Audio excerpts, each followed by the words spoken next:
Hey ladies and gentlemen, Stephen here from Redolessence and welcome back to another video. Thank you so much for joining me today. I really do appreciate your time and your viewership. It means a lot.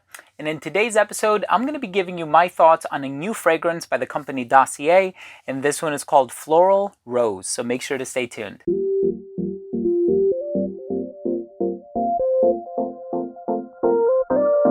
Now, before I begin my fragrance review of Floral Rose by Dossier and I tell you all about it, what I get from the smell, what this company stands for, and also which fragrance this one is an inspiration of, I do want to mention that if you are a fan of fragrance-related content, if you like fragrance reviews here on YouTube, but also top 10 videos, giveaways, unboxings, special guests, and more, please do consider supporting this channel by subscribing to it. All you have to do is click on that red button in the corner. And of course, while you're at it, please make sure to enable notifications by clicking on the bell. So here we have a brand called Dossier, and just in case you haven't heard about Dossier, they are a company that reverse engineers and clones more popular niche and designer fragrances.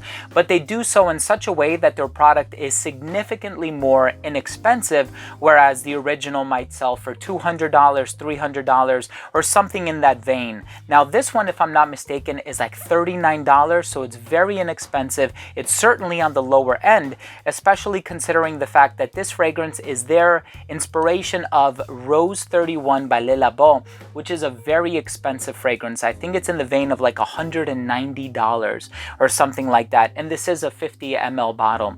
Now they have this feature where if you're not satisfied with the purchase, because they do send you a sample when you make a purchase from them, you can go through the sample. It's free, no questions asked, and if you're not satisfied, you can return any unopened merchandise for a 100% refund. So I think it's cool how a brand has that feature available, just so that if for some reason you are blind buying and you're dissatisfied with the purchase, or maybe it's just not for you, maybe it's not your style, you can go ahead and either gift it or you can return it for a full refund.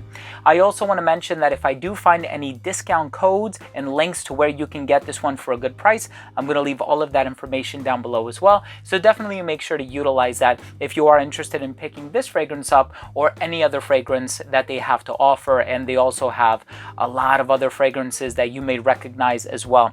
I actually own a few of them. They were sent to me by the brand, and this one, like I said, is their version of Rose 31 by Labo.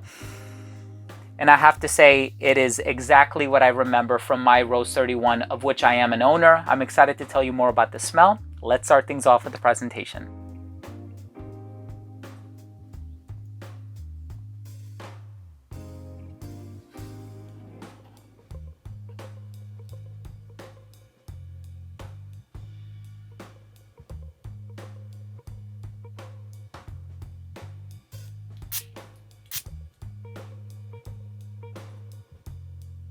So in the opening of this fragrance, you have that very bright and abundant yet spicy rose ingredient that's also found in Rose 31 by Labo. And I have tons of Labo fragrances. I have Rose 31, Bergamot 22, Labdanum 18, Patchouli 24, Oud 27, Santal 33, Vetiver 46. I have pretty much all of them except for like 3. I do have a lot of Labo fragrances. And it happens to be a brand that I discovered many years ago, going back to like 2012. And so I was able to amass a lot of their fragrances within my collection. And so here we have Rose 31. And this is a spicy rose on account of the cumin note that's in here. So it's spicy, it's a little culinary, but it adds this element of like tenebrosity and darkness to the rose that's in here. So it's a little bit dark, it has the piquancy, if you will, and it's a little mysterious as well. So I'm really enjoying that aspect about the fragrance. I know for a lot of people, if they want a rose, they want a very clean rose. They want something that is a little bit more on the citrusy side. You think of like Lyric Man by Amouage, where you have the rose and the lime, and so it adds that freshness to it. But this one is certainly on the darker side because it also has the vetiver and it has the incense and it has some woodsy notes and of course the spices, right? And so this is a darker variety of rose than I think what a lot of people are used to, especially if you're familiar with some of the more designer rose offerings on the market, like Cartier's Declaration Dune Soir or Moschino Toy Boy or some of these other, or even Tommy Now Them, which is a brand new 2021 release. If you're familiar with those fragrances, those are very soft, and smooth rose fragrances. This one is a little bit more rough around the edges, but I think that roughness also contributes to the mysteriousness that this fragrance possesses. And so for that reason, I'm actually quite a fan of Rose 31. Now, I know Le Labo has this thing where if you get your bottle refilled, you can get 20% off, but they do occasionally have these price increases. And so even though you're getting a bit of a discount, at the end of the day, you're still kind of paying the same thing because that's what you originally paid for it.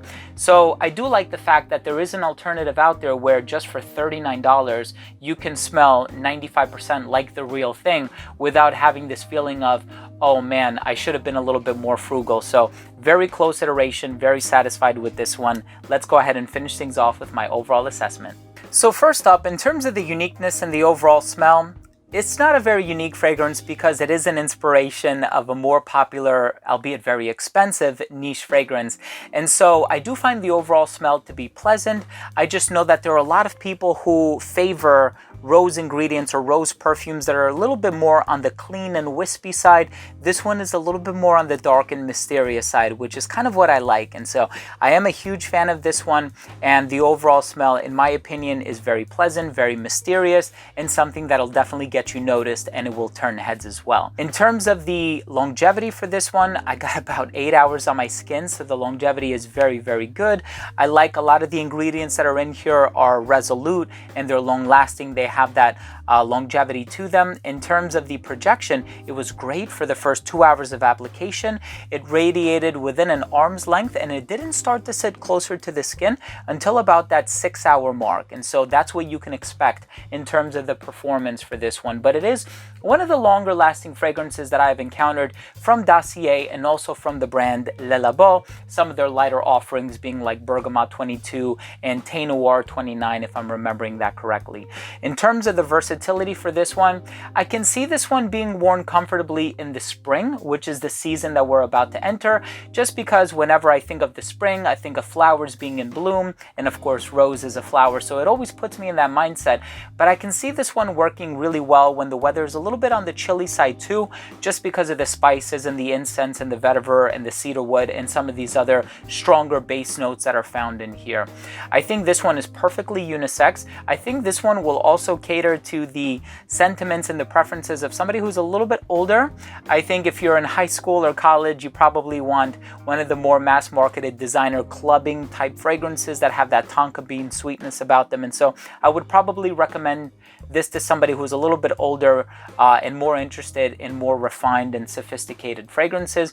And of course, the presentation on this one is rather simple, but of course, that's how they can cut down on costs. So my final verdict on Floral Rose by Dossier is, if you are a fan of Rose 31 by Le Labo, there's no way that you can dislike the smell of this fragrance because the similarity is like 95%.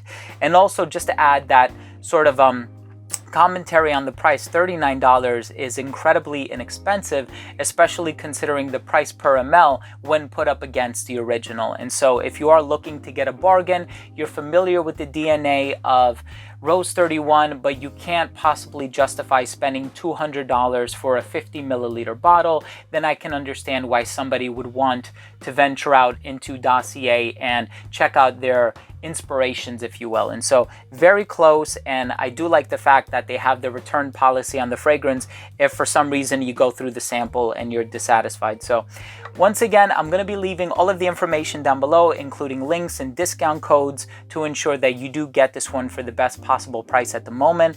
And of course, I want to thank you all so much for tuning in today. These were my thoughts on Floral Rose by Dossier.